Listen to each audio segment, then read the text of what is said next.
Got the grill out. Oh man.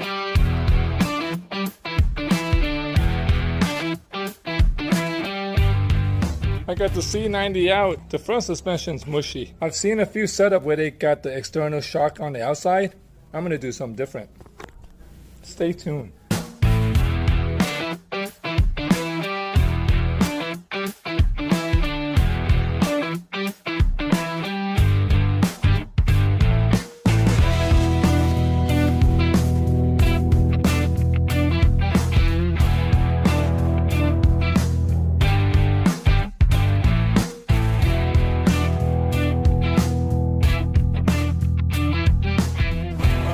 For a test ride, and it is firm, it's riding good.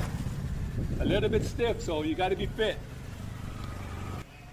By myself would have been a little tough work, so you know, needed an extra pair of hands or two. Happy Sunday, y'all.